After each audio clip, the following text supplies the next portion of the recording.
Hello, welcome to the demo of Azure AD Workload Identity on AKS. My name is Michael Withrow. I'm a Senior Product Manager on the Azure Kubernetes Service at Microsoft. Workload Identity is the next evolution of Pod Identity, which exists in public preview on AKS today. Workload Identity allows Kubernetes pods to access Azure resources.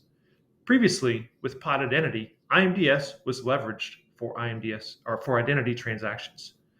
Now with Workload Identity, Service Account Token, Volume Projection, and OIDC Issuer allow for a trust between Kubernetes and Azure AD to allow the pod to use a token for identity. This also removes the scale and performance issues that existed for identity assignment, supports Kubernetes clusters hosted in any cloud or on-premises, and now supports both Linux and Windows-based workloads, and removes the need for COD resource definitions and pods that intercept instance metadata traffic. This also avoids the complication and error-prone installation steps, such as cluster role assignments from the previous iterations. Today, for the demo, we're going to set up an AKS cluster with OIDC Issuer enabled, enable Workload Identity, set up a key vault with a secret, create an identity, create an access policy for that identity to access key vault, create a Kubernetes service account with that identity, establish a trust between AKS and Azure AD using that service account and that identity, and then deploy a sample workload.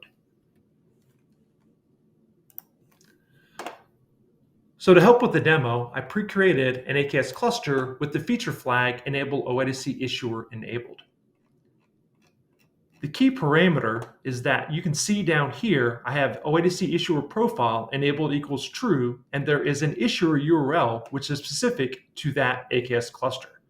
I can also run an AZ AKS show and extract out that information from an automation perspective. We will use this later to establish a trust with AAD.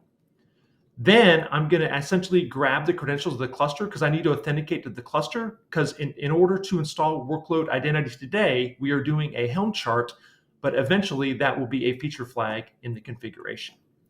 So you can see we've ran the Helm chart. You can see that actually deployed. Then we run a curl to actually configure the webhook. Then from here, we can actually run an export to extract out the environment variables we'll need to set up Key Vault and the application and the service account and the trust within the cluster. Now I'm going to run an AZ Key Vault create, to actually create the Key Vault. Then I'm going to run another command to actually create the secret.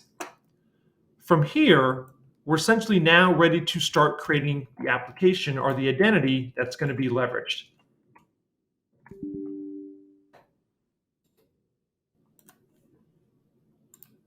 So for here, we're actually running a service principal call for this configuration. This is what works today, but eventually we'll be adding in a managed identity as well. So once that's there, we're actually going to extract out the client ID because we're going to need that for the rest of the configuration. So then from there, we're actually going to create an access policy on the vault for that particular identity.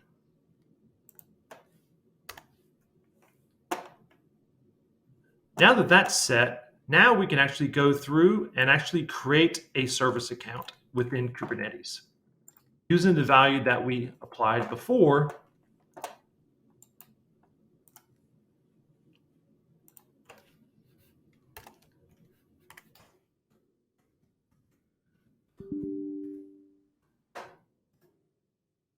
I could type, and you can see that service account workload identity was created. Now from there, we can actually get into creating the trust.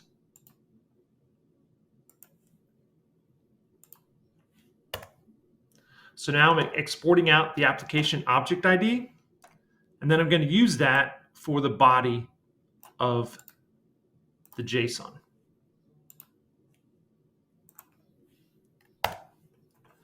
Now I can use that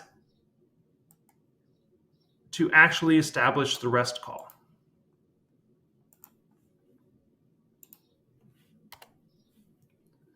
And there, the actual trust is actually established, And now I can actually go through and provision my workload.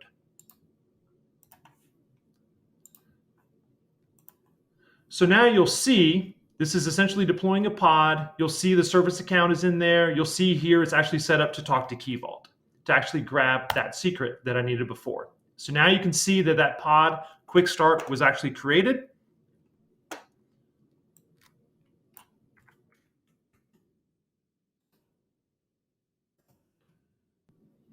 So now I'm going to go through and actually describe that pod. Now you'll see the actual key vault, the secret, you'll see the client ID, you'll see the tenant ID, and you'll see the token, the Azure federated token file that's necessary. Now when I look at the logs, you can actually see that it successfully got the secret from the vault using that identity. So lastly, as we look, we can actually go into the cluster. We can actually go into the workloads,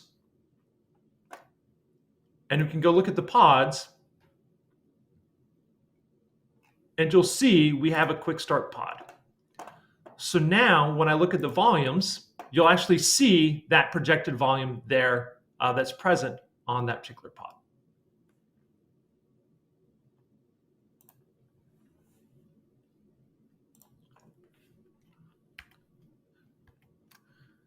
So now in summary, we walked through leveraging workload identity for Kubernetes pods to more securely integrate with Azure AD through OIDC.